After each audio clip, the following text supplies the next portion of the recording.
Mungu asifiwe sana. Ikiganza cy'Imana kikubonekeho, wa mubyeyi we, wa musore we, wa mwana mutoya we, umuntu wese udukunda ndakamubwire ngo nanjye ndagukunda.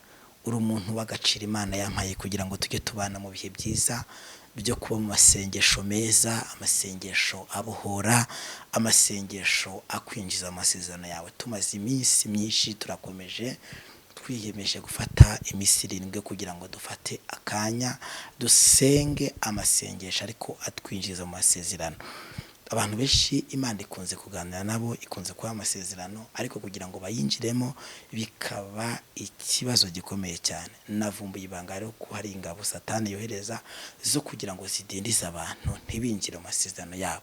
Niko gufata umwanya ndavuga ngo reka tuzafatikanye n'abantu b'Imana, n'abantu badukurikira, n'abantu badukunda, dufata akanya dusenge tubwire Imana ngo Mana twinjize mu masezerano yawe, twinjize mu cyo watuvuzeho. Njyewe hari ibyo ndi kubwira Imana.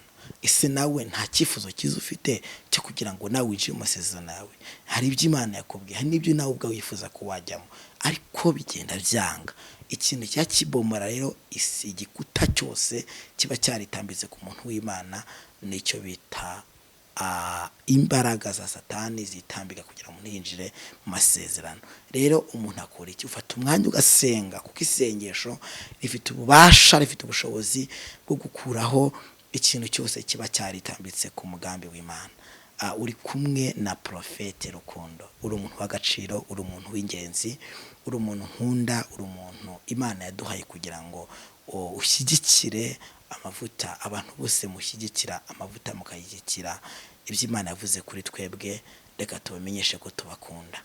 Ahari ntimwari mubizi, ariko ndabwa mbere ndabivuze. Munyemerere mujye mudushyigikira, muhamushyigikira umuhamagaro. Nyabuneka nyambwira abantu ngo ujye wiyeranja, ubwire umuntu ko umukunda akiriho, ubwire umuntu ko umwishimira akiriho, ubwire umuntu ko ari mwiza akiriho, uhereze umuntu urabo akiriho, ugende usura umuntu akiriho. Uramenye ntukabikigware kuvuga ibintu byiza ku muntu yaramaze kwitaba Imana. Ibyo ni uburware. Jya ugerageza basi ukimubona ufata akanya umusure, umuvuga ibyiza, umubwire ubutwari bwe, umubwire ibyo yakomeza, umubwire intege nke ze yakosora, umubwire n'ibyiza yakomeza, kugira ngo ajye amenya ko ku isi hari abantu bakimuzirikana. Dufite abantu iteka batuvugaho ibibi, ariko bijya bitunezeza burya cyane no kubona abantu batuvugaho ibyiza tukiriho aba ari byiza. Imana reba umugisha. Dukomeje mu mwanya mwiza wo kwinjira mu masezerano, amasengesho yitwa amasengesho yo kwinjira mu masezerano. Twavuze ruguru ibintu 5 bishobora gutuma bizitira isezerano ryawe, bitatuma wakinjiramo, ariko uyu musana nabwo tugiye kuvuga ibindi bintu bigeze kuri 5 bigushoboza kugira ngo winjire mu masezerano. Iyo ushaka kugira ngo yinjiremo, hari ibisabwa, hari ibigendewemo kugira ngo isezerano ryawe ryinjiremo uri strong, ukomeye. Uyu munsi nabwo turifashisha ijambo ry'Imana tuza gusengeramo, ridufasha kugira ngo umuntu wese ayinjiremo. Imana iguha umugisha. Nyimira dusenge kugira ngo Imana ibane natwe, kandi nawe bize kukungura. Uri Imana ishoboye byose, usanzwe utwumva, ukora ibintu bikomeye. Kristo witwa Adonai, witwa Elishadai, witwa Imana ikomeye. Iyo uvuze biraba, wategeka bigakomera. Uyu muntu nkurikiye, uyu muntu ukurikiye aka kanya, ndamusengeye kugira ngo igihe kisa nk'iki aze kwinjira mu masezerano ye. Ndasenze mfite Imana ikizire ko izabikora, kandi Imana nize yari Imana y'inyembabazi n'impuhwe nyinshi. Unyemerere Imana uyu muntu ugiye kudukurikira ahure n'icyo ari gusengera, kandi ubwiza bw'Imana n'umwuka wera ariherekeze mu izina rya Yesu, amen. Turifashisha amagambo y'Imana dusengeramo, ni amagambo y'Imana ari muri Zaburi ya 57. Turahera ku murongo wa mbere turageza ku murongo wa 10. Bibiliya iravuze ngo, Mana mbabarira mbabarira, kuko ubugingo bwanjye uguhungiraho, ni koko mu gicuku cy'amababa yawe niho ngiye guhungira, kugeza aho ibi byago bizashirira. Aha Dawidi ari kuririmba iyi ndirimbo, ari kuvuga aya magambo y'Imana. ikintu cya mbere kigushoboza nabwo kwinjira mu isezerano ryawe no gusaba Imana imbabazi. Jya ufata umwanya usaba Imana imbabazi, intege nke zawe uyibwize ukuri aho watsinzwe. Ikintu cyubahiriza kizatuma isezerano ryawe Imana irikora. Kubwiza Imana ukuri, gufata akanya ugasaba Imana imbabazi. Umurongo wa 2 bisobanura ngo ndatakira Imana isumba byose, Imana inkorera byose, izatuma iri hejuru nkize, ubwo ushaka kumira azantuka. Imana izohereza imbabazi zayo n'umurava wayo. Ikintu Imana ihita ikora iyo usabye imbabazi, Imana yohereza imbaraga zayo n'umurava wayo bikakuyobora.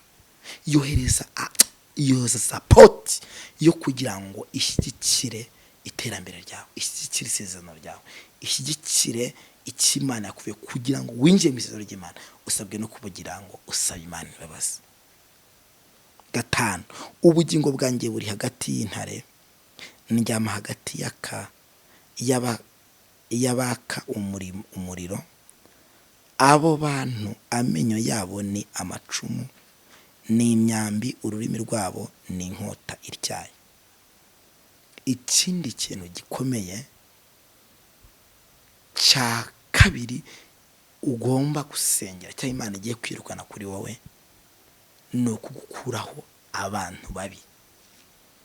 Kubana n'abantu babi, abantu babi bameze bate? N'abantu badafite Imana muri bo, n'abantu b'incakura, n'abantu b'indyarya, n'abantu badafite inzira z'Isiyoni.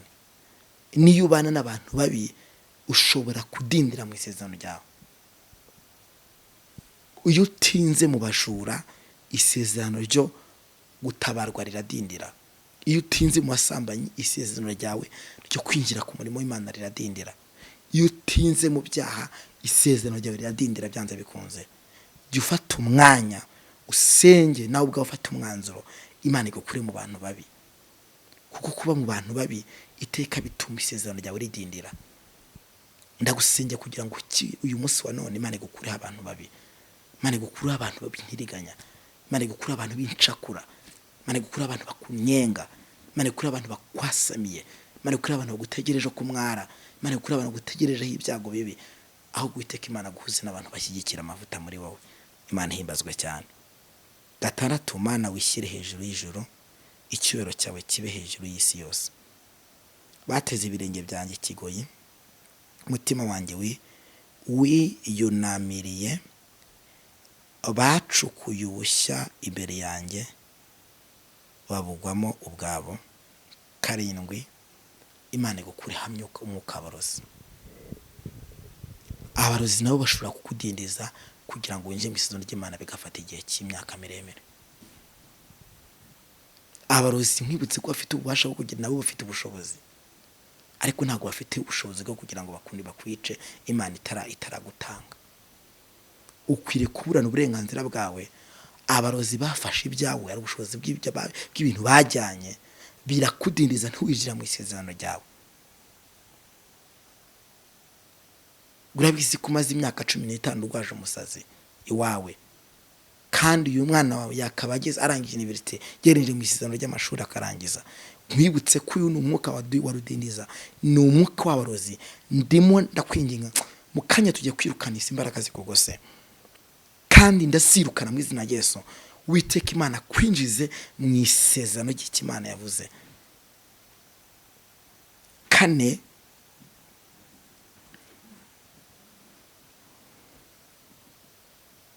umurongo wa 8 uravuga ngo Mana umutima wanjye unkomereye, umutima wanjye urakomeye, ndaririmba ni koko ndaririmba ishimwe. Turi kuri Zaburi 57 ku murongo wa 8. Wabwiza bwanjye we kanguka, neberu n'inanga nimukanguke, nanjye ubwanjye nzakanguka mbere y'umuseke. Mwami nzagushimira ku maboko, nzaguhimbarisha ishimwe mu mahanga. Ikindi kintu gishobora gutuma utinjira mu masezerano yawe ni ibitotsi. Ubunebwe, abantu b'abanebwe kugira ngo binjire mu isezerano ry'Imana biragorana. Haguruka, niba ari akazi ukore, niba ari kubwiriza ubwirize, witinya, we gucogora, ukurane imbaraga zawe n'umwete wose, ubundi Uwiteka Imana kuremera ishimwe. Gatanu, ikintu Imana izahita ikora, izakuremera ishimwe. Haleluya, Imana himbazwe cyane. Nandi kubwira ibintu bitanu bizagushoboza kugira ngo winjire mu masezerano yawe. Ariko birashoboka kunyumvise hari ibyo wifuza kugira ngo ukosore, hari ibyo wifuza kugira ngo na Imana yakora, hari icyifuzo kizugize, bitwandikire hasi kuri commentaire. Birashoboka ko ari inama watwungura, bitubwira hasi kuri commentaire. Niturangiza turasengana Imana, mujye munatwandikira mutumenyeshe, mutubwiye n'uburyo mwatwajya dukomeza umurimo w'Imana, kuko nimwe imbaraga zacu, nimwe bakristo bacu, nimwe bagenzi bacu, nimwe tubana online, mudufasha kugira ngo twamaze ubwami bw'Imana. Iteka nshima Imana yabampaye nk'umuryango mugari, ariko ndabifuriza kugira ngo Imana ibakure amaboko yafashe iterambere ryanyu mu izina rya Yesu. Muka wese wakunanizaga, wizere ko Imana igiye kuwukuraho. Muka wese watuma gutajya mutinjira mu mugambi w'Imana, wumve ko Imana igiye kuwukuraho. Wa musore, wa mwana mutoya we, nyemerera ufatikanye nanjye gusenga, nyemerera ufatikanye nanjye kwinginga Imana, nyemerera ufatikanye nanjye kwizera Imana, nyemerera ufatikanye nanjye kwinjira mu kirere cy'amasengesho aka kanya. Haleluya! Uri Imana ishoboye byose, uri Imana y'imbaraga nyinshi, uri Imana idashobora kubeshya, uri Imana izingura, uri Imana itabara. Dokesta foremaye, kuraho abantu babi, inshuti n'abavandimwe, babari ibyaha bakoze, babari ibyo basubiye inyuma. Ikiganza cy'Imana kibabonekeho, nibarangiza binjire mu masezerano, nibarangiza binjire mu cyo babwiye. Mana atasenze cyane, uyu mugabo ninjiye mu masezerano, uyu musore ninjiye mu masezerano, uyu mwana muto ninjiye mu masezerano, uyu mukobwa ninjiye mu masezerano. Ikiganza cy'Imana ishoboye byose nikikubonekeho. Ndagusengeye mu izina rya Yesu, ndakwirukana umwuka wose ukunaniza, ndakwirukana imbaraga zose zigufata, ndakwirukana imyuka ya gishitani, ndakwirukana imyuka yose kurwanya, mu butware impabwa nireba, mu butware impabwa n'Imana imenya. Ndagusengeye wa mugabo we, ikiganza cyihoraho nikikubonekeho. Imana ishimwe cyane, uhereye umunsi wa none ineza y'Imana ikubonekeho. Tubisenge tubigeze mu izina rya Yesu, amen. Imana iguha umugisha, turagukunda cyane. Uri kumwe na Prophet Rukundo, injira mu masezerano yawe. Imana iragukunda. Bye bye.